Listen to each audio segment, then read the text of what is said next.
Hoje, quinta-feira, dia 12/11, hoje nós teremos aula de português e de ciências. Eu espero que vocês tenham feito a prova, que todos tenham ido bem, que tenham prestado atenção.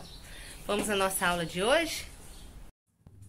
Começamos nossa aula de hoje no livro de língua portuguesa, na página 76. Unidade 9. Saudações terráqueos. 76. O que nós vimos nessa figura? O que está acontecendo aqui? Aqui é a continuação da figura, né? O que nós vemos aqui? O que eu sei sobre esse assunto? O que você observa nessa cena? O que mais chamou sua atenção? Por quê? O que você acha que acontecerá em seguida? Você já ouviu alguma história ou assistiu algum filme ou desenho em que há seres de outros planetas? Então, se já, então comente com teus pais, teus amigos que estão perto de você ou pode mandar um áudio para a prof. Leitura inicial. Leia a notícia de jornal a seguir com atenção. O que é a Área 51 que 1 milhão de pessoas querem invadir para caçar ETs? Até a Força Aérea Americana se pronunciou sobre o evento do Facebook, que propôs uma invasão à base. Mas afinal, o que é que tem lá? Aqui nós temos por Ingrid Luiza, 15 de julho de 2019, 19 horas e 48 minutos. A Área 51 é a meca das especulações ufológicas. Recentemente, ela voltou aos holofotes graças a uma inusitada proposta, a de reunir todos aqueles que questionam os propósitos da base aérea americana para uma visita forçada às premissas. Essa ideia surgiu na última sexta à noite e invadiu a internet no fim de semana. Se você estava pelo Twitter nos últimos dias, com certeza deve ter se deparado com algum meme sobre o assunto. Bem, essa maluquice toda começou quando a streamer de videogames Smilicum achou que seria uma boa ideia criar um evento no Facebook propondo uma invasão em massa na Área 51 para resgatar alienígenas. Se todo mundo que interagiu com o evento aparecesse lá, seriam 2 milhões de pessoas indo até o remoto condado de Lincoln, em Nevada, com o único propósito de invadir essa misteriosa área. Com o nome Assalto à Área 51, eles não podem deter todos nós. O evento marca para 20 de setembro a realização dessa empreitada. E na descrição elabora até um plano de ação. Todos nós encontraremos na atração turística da Área 51 Alien Center e coordenaremos nossa entrada. É claro que, mesmo em um evento normal, os números no Facebook não costumam corresponder à quantidade de gente disposta a aparecer de verdade. É a própria linguagem do evento deixa transparecer que ele não tem a intenção de ser levado a sério. Só que a história ganhou uma dimensão bem mais interessante e ainda mais engraçada quando a própria Força Aérea dos Estados Unidos, a responsável oficial pela Área 51, resolveu se pronunciar sobre o assunto. A porta-voz da Força Aérea, Laura McAndrews, disse ao Washington Post que não apenas as autoridades sabiam do evento, como também estavam preparadas para reagir. A Área 51 é um campo de treinamento aberto para a Força Aérea dos Estados Unidos e nós desencorajamos qualquer um que tentar entrar na área onde treinamos as Forças Armadas Americanas. A Força Aérea dos Estados Unidos sempre está pronta para proteger os Estados Unidos e seus ativos. Então, aqui nós temos, né, onde foi tirada e da onde que foi acesso foi a 25 de novembro de 2019. Então, esse evento era para ter acontecido o ano passado. Nesse texto, nós vimos as palavras ufologia, que é ligada ao tema de objetos voadores não identificados, os OVNIs. Streamer, que é uma pessoa que transmite ao vivo partidas de jogos online dos quais participa. Você sabia? A Área 51 é uma instalação da Força Aérea dos Estados Unidos criada em 1955 e localizada no deserto de Nevada. O objetivo dessa instalação e todas as atividades que nela acontecem são mantidos sob sigilo pelo governo americano. Portanto, tudo o que se sabe sobre o local são especulações. A entrada na área é controlada e muito bem guardada por câmeras, radares e vigias.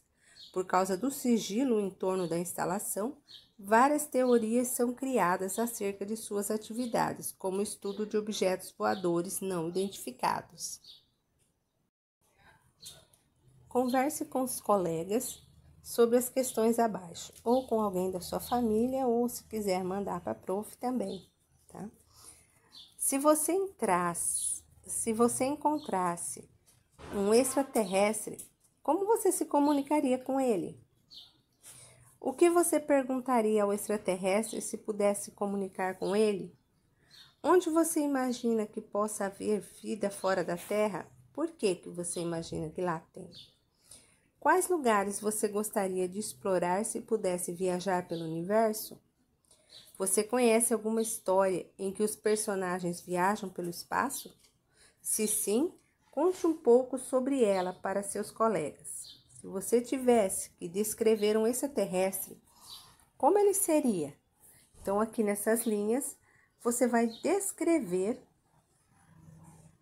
como seria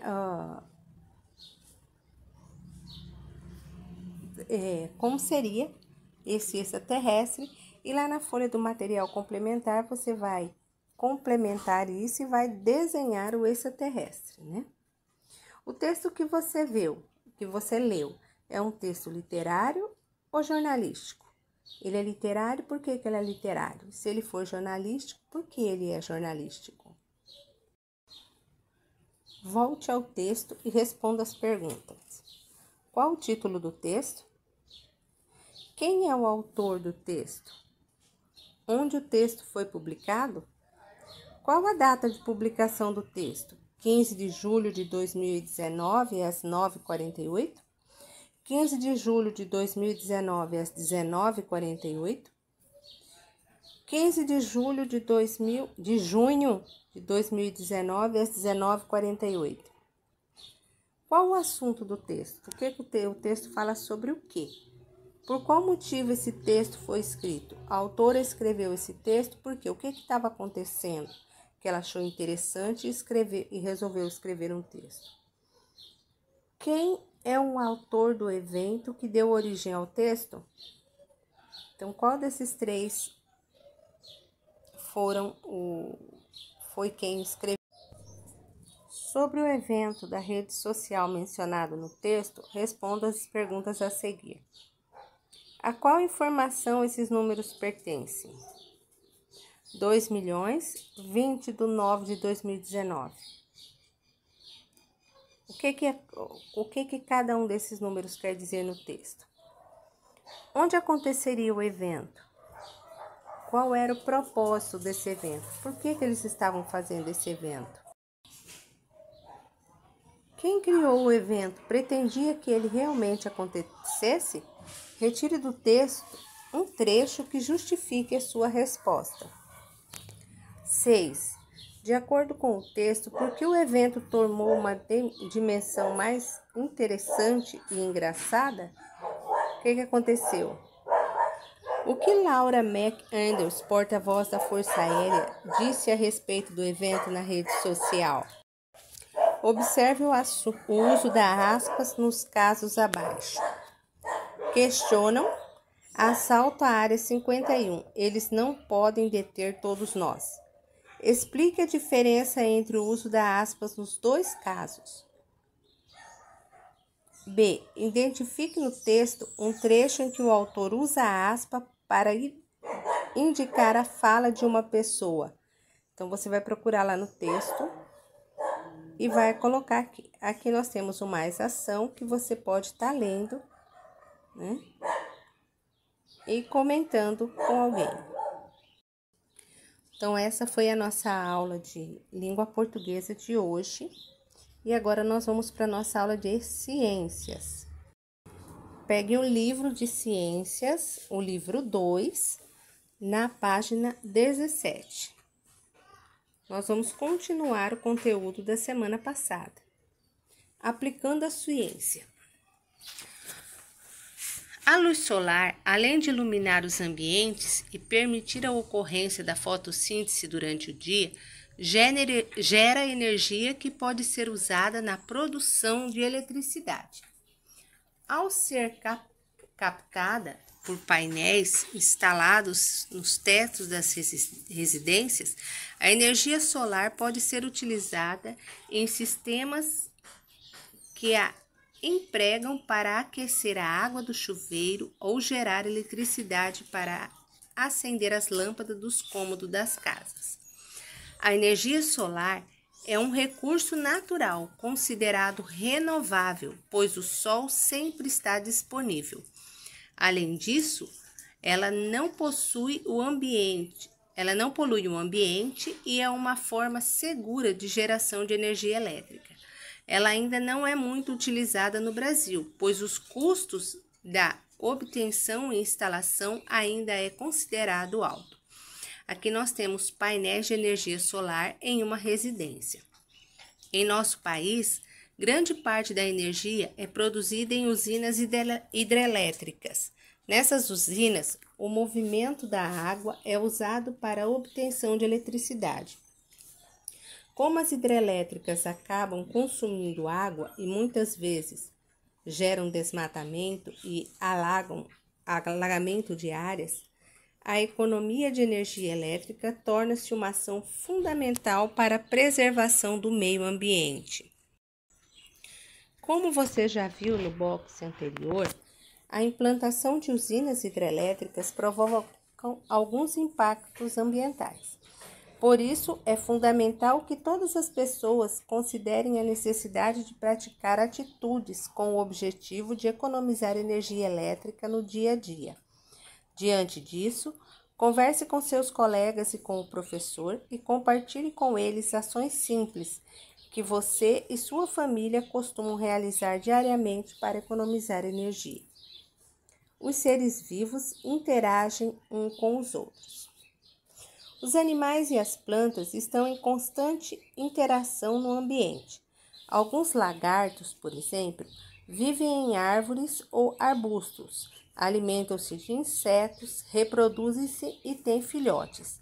Além disso, podem ser alimento de serpentes e outros animais. Dessa forma, lagartos interagem com árvores, insetos e outros animais. Já as árvores, apesar de não se locomoverem como os animais, também interagem com outros seres vivos no ambiente. Isso porque produzem gás oxigênio, usado na respiração de muitos organismos e podem servir de moradia aos pássaros, de alimento aos esquilos e de esconderijo para os macacos. Os diferentes tipos de interações estabelecidas entre os animais recebem nomes específicos. Dentre eles, vale destacar a predação, a competição, a cooperação e o mutualismo. Vamos conhecer mais detalhes de algum deles nos tópicos a seguir. A predação.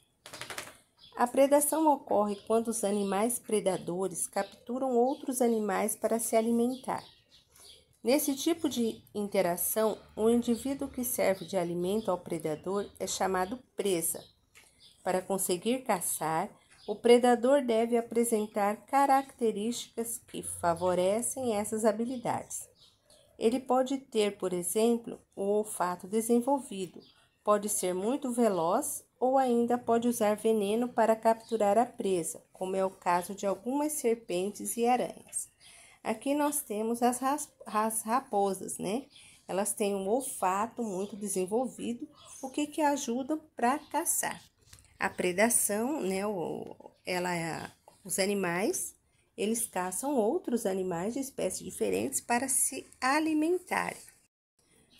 O guepardo é extremamente rápido e pode percorrer cerca de 100 km em 1 hora. As presas também costumam ter características que as ajudam a se proteger dos seus predadores. Elas podem ser velozes, produzir veneno, viver em grupos, se defender com chifres ou por meio de camuflagem do ambiente em que vivem. A camuflagem é a capacidade que o ser vivo tem de se esconder ou imitar os elementos que estão ao seu redor, como folhas, troncos de árvores e rochas. Os animais não estão representados em proporções reais, quer dizer, o tamanho desse animal nessas fotos não é o tamanho que ele realmente é, né? Então, nós temos aqui o caso camaleão, que é um réptil, que ele é capaz de se camuflar no ambiente. Aqui, como ele está no meio das folhas, o que ele fez? Ele ficou verde e o predador vai ter dificuldade de enxergar ele, porque ele está na mesma cor da vegetação. Competição. A competição é uma relação entre os seres vivos que competem por algo. Ela pode acontecer quando os animais lutam entre si para conseguir água, alimento, abrigo ou parceria para a reprodução. As plantas são seres vivos que também podem se relacionar por competição. Isso acontece, por exemplo, no interior de uma floresta, quando as folhas das árvores mais altas impedem a passagem da luz solar e da água da chuva. Por isso, restam as pequenas aberturas que permitem que os vegetais tenham acesso a esses recursos. Diferentes tipos de plantas podem competir entre si para ocupar os espaços em que podem ter mais luz e água. Na imagem da página a seguir, vemos uma árvore com um caule muito mais fino, entrelaçado em uma árvore de tronco maior, ambas no mesmo espaço. Isso mostra que elas estão em competição pelos recursos disponíveis nesse lugar. As plantas diferentes competindo entre si pela luz solar, né? Então, aqui nós vemos do caule mais fino, né, se entrelaçando na outra para poder chegar até em cima. A cooperação. A cooperação é uma relação entre seres vivos independentes uns dos outros, que beneficia ambos. Ela ocorre, por exemplo, durante a polinização realizada pela abelha, já que o animal se alimenta ao mesmo tempo que favorece a reprodução da planta. A cooperação também pode ocorrer entre animais. A formiga, por exemplo, cooperam umas com as outras durante o transporte de materiais até o formigueiro. Então, aqui nós vemos o transporte de folhas, né, que é um exemplo de cooperação entre as formigas, e a produção de mel, que também é um exemplo de cooperação entre alguns tipos de abelhas. Conecte o assunto. Algumas das doenças humanas são causadas por parasitas. O parasita é um organismo que vive em associação com um ser vivo, necessitando dele para sobreviver.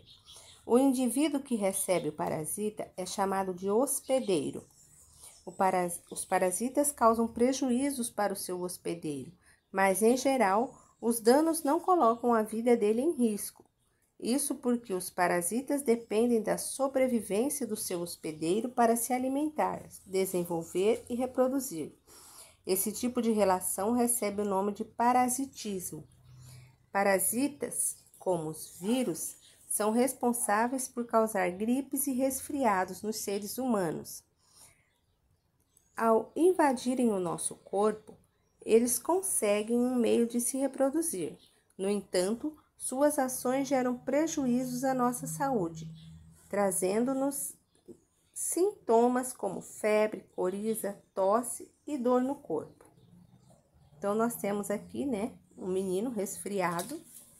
E aqui um vídeo, se você quiser saber mais, um super sabão contra as parasitoses, né? Para saber mais sobre como prevenir